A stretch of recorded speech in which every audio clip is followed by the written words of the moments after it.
Boa tarde, Eliseu. Alguma repercussão por aí nos Estados Unidos sobre essa visita de Elon Musk ao Brasil?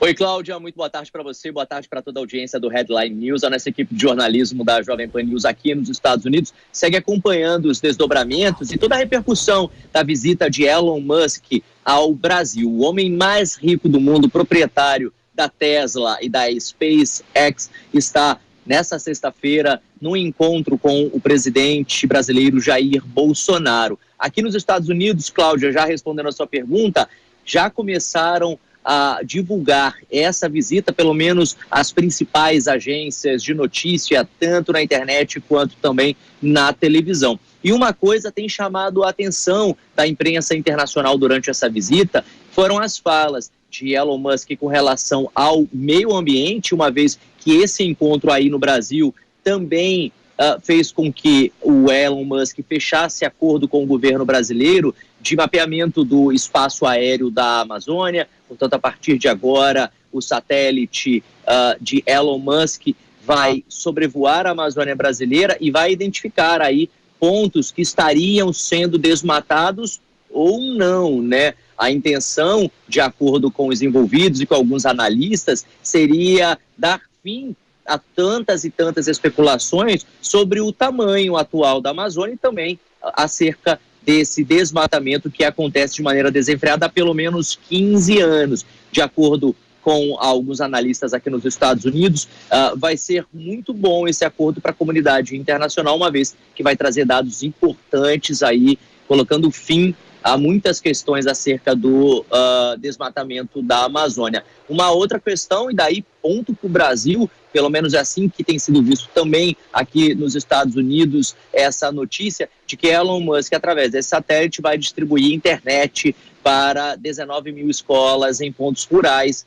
no nosso país. Isso também tem sido visto com bons olhos, uma vez que vai ajudar bastante o desenvolvimento educacional do brasileiro. E claro que a gente segue daqui acompanhando essas e outras informações, como a que veio ainda há pouco do mercado financeiro, de que enquanto Elon Musk está aí no Brasil acompanhado do nosso presidente, as ações da Tesla, uma das empresas dele, a montadora de carros, caiu aqui nos Estados Unidos, opera em baixa nesse momento na Nasdaq em Nova York.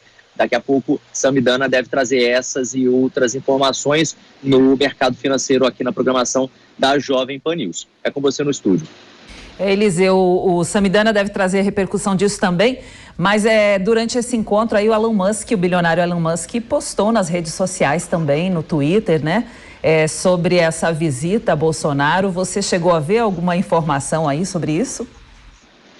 Sim, já viralizou por aqui o post que ele fez falando sobre essa distribuição de pontos de internet nas escolas brasileiras e da importância, né, que para ele tem ir no Brasil nesse momento fazer contato com o nosso povo, com a nossa gente. As principais agências de notícia aqui, Cláudio, já repercutem isso. Eu posso citar nomes como SNBC, AP News, Daily Mail, ABC News, Reuters, Mint, MSN, todas as grandes empresas de comunicação dos Estados Unidos, nesse momento, estão repercutindo a visita de Elon Musk aí no Brasil.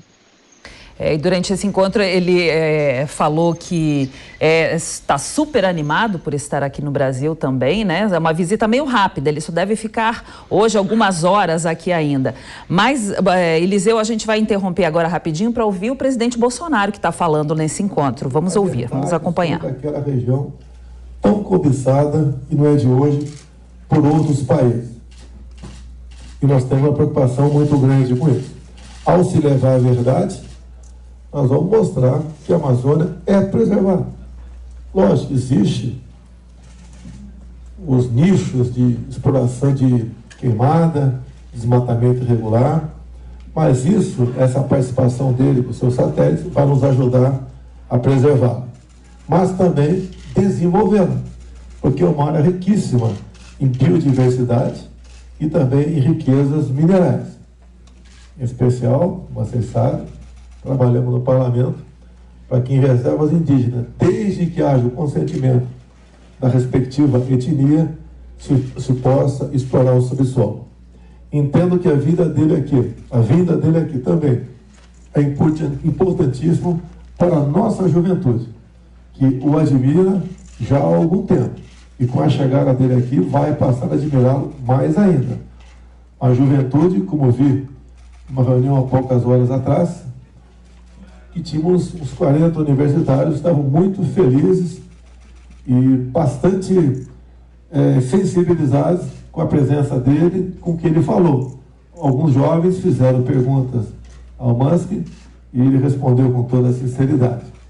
Acho que, assim como no passado tivemos aqui o Marcos Pontes, e foi algo inédito para o Hemisfério Sul, um astronauta nosso, né? Também o Musk vai incentivar essa garotada a se preocupar, a se interessar mais ainda com esses feitos. São feitos que no passado a gente achava que entrava no radar da ficção, e vemos que é uma realidade. Ele é uma pessoa que acredita em sonhos, e acredita que os sonhos podem ser concretizados. E, obviamente, abriu um espaço aqui no Brasil, tendo acolhimento por parte do governo federal, que trouxe os ministros que mais se interessam pela área, como até o próprio ministro da Defesa. Então, a vinda dele é um marco para todos nós brasileiros, é um sinal que ele acredita no Brasil e quer, sim, uma parceria com o nosso governo, também, com a iniciativa privada, para o bem de todos nós. E eu terminei há pouco uma conversa com ele, onde eu qualifiquei, né, como o mito da liberdade. E que após ele comprar o Twitter, fase final da negociação, né, isso bem demonstra a liberdade de imprensa que nós sempre queremos e desejamos. Liberdade total. Não tem que ter limite. Limite é apenas naquilo definido em lei e não na cabeça de uma pessoa ou outra por aí. Então, essa liberdade que é, no meu entender, o campo fértil para grandes avanços no futuro. Então, a vida dele, no meu entender, é um marco para o Brasil e especial para a nossa juventude.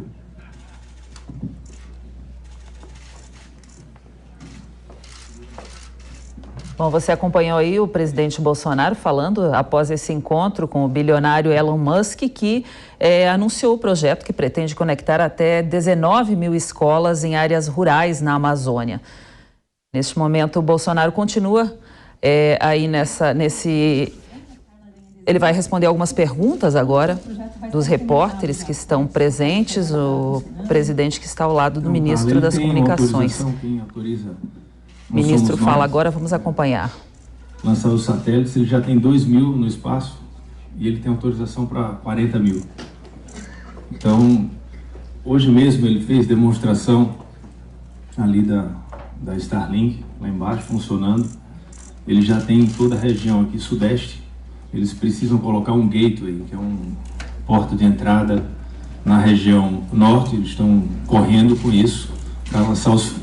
Como eles têm o foguete também, não depende de ninguém para lançar, eles têm a SpaceX que lançam, então acredito que isso está em andamento. Ele já veio para cá exatamente para ver isso. O time dele tem vindo muito para o Brasil e acredito que aí nos próximos meses isso vai ocorrer. A base de lançamento de Alcântara também está disponível, como conversado entre ele e o comandante da Força Aérea. Boa tarde, presidente. Boa tarde, ministro. Márcio Campos, do Grupo Bandeirantes, estamos ao vivo na Band News TV. Queria saber do senhor, presidente, na prática, como é que vai funcionar isso? Assim, acordo, assinatura, convênio, concessão, começa a funcionar quando? Esse ano ainda? A primeira vinda aqui, o primeiro contato, é o início de um namoro, tenho certeza que vai acabar em casamento brevemente. Ele é uma pessoa bastante objetiva e quer concretizar os seus sonhos de forma mais rápida possível. Por parte do governo, toda a boa vontade, inclusive com desburocratização, desregulamentações e oferecimento disso para ele. Interessa e muito para nós essa parceria. Jamais o Elon Musk viria para o Brasil se ele não tivesse o objetivo concreto de fazer aquilo que ele prometeu, conectar escolas e proteção do meio ambiente. Boa tarde, Paula Soprano da Folha. Gostaria de saber sobre números, total de investimento, quanto o governo vai precisar desembolsar, se vai precisar desembolsar algo nessa parceria, imagino que sim. E também entender se existe alguma intenção de explorar lítio, porque a Tesla é uma das maiores fabricantes de carro elétrico, precisa de lítio, tem esse interesse aqui no Brasil. Não, nem foi conversado nada a respeito disso. E a questão de investimentos é uma reunião que eles terão depois com os entes, né, responsáveis, né? Agora, nós tivemos uma primeira reunião a respeito do que ele deseja fazer no Brasil, a parceria que ele gostaria de ter. Agora o time técnico dele, os executivos que vão tratar, né? Eles vão ter que fazer uma série de reuniões importantes, né, relevantes, que jamais iria ser nesse primeiro momento. Então não tem nem como. Isso é o lítio, questão de baterias. Obviamente, falei com eles sobre a bateria de nióbio que o ciclotron em Campinas já tem. E, obviamente, eles estão aprofundando o estudo para agregar o grafeno para que tenhamos a superbateria de carga bastante rápida. No momento, isso não está no radar deles. Eles acham que tem que esperar um pouco mais para investir nessa área. E eu falei que no Brasil, o único país no mundo, que até o momento, né, detém 98% das reservas de nióbio.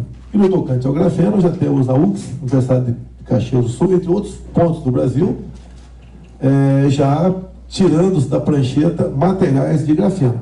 Então ele acredita que no momento não é hora de investir nesse tipo de bateria, mas se realmente esse estudo se mostrar promissor, com toda certeza a empresa dele vai entrar firme, porque seria uma revolução na indústria automobilística, a superbateria nióbio grafeno. Ivan do Globo, Ivan Martins Vargas. Está me ouvindo, ministro? Bem, eu queria entender, os senhores falaram, o senhor mesmo mencionou que a SpaceX tem, digamos, links com o governo americano, e o governo brasileiro sempre fala do interesse internacional pela Amazônia, que a gente sabe que tem, etc, etc. Agora, não lhes preocupa um grau de uma concessão à soberania, afetar a soberania nacional, esse acesso dos satélites à Amazônia brasileira? Essa resposta é muito fácil e, assim, sua pergunta foi muito oportuna. Quem libera para levar os satélites para o espaço não é o governo brasileiro. Os satélites estão lá. O que a gente está querendo é que todas as informações que eles já têm, que eles possuem, eles possam dividir com o governo. É o contrário. Então, eles que estão abrindo mão da soberania deles para nós. Então, essa realmente isso aí é uma pergunta constante, mas assim, é falta de conhecimento desse caso, porque realmente nós teremos no futuro milhares de satélites, como eu falei lá em cima, e se o governo brasileiro puder ter as informações para poder agir, é muito melhor. Essa questão de satélites, se você agregar com a possibilidade, nós temos uma reforma fundiária no Brasil, onde você pode saber cada ponto de calor, foco de calor, por cada local de desmatamento, saber de quem é o CPF daquela área, você resolve essa questão de desmatamento e queimadas no Brasil todo. Então é um casamento perfeito isso aí. Em parte iniciamos agora do parlamento, não tivemos sucesso nos primeiros 2 anos, quando o presidente da Câmara naquele momento tinha uma forte ligação com a esquerda, não permitia avançar isso. No momento já bastante avançado, essa parte nós podemos concluir, se Deus quiser, esse ano. E daí, com satélites, chegando brevemente, você bota um ponto final nessas questões de incêndio, foco de calor e desmatamento ilegal na região.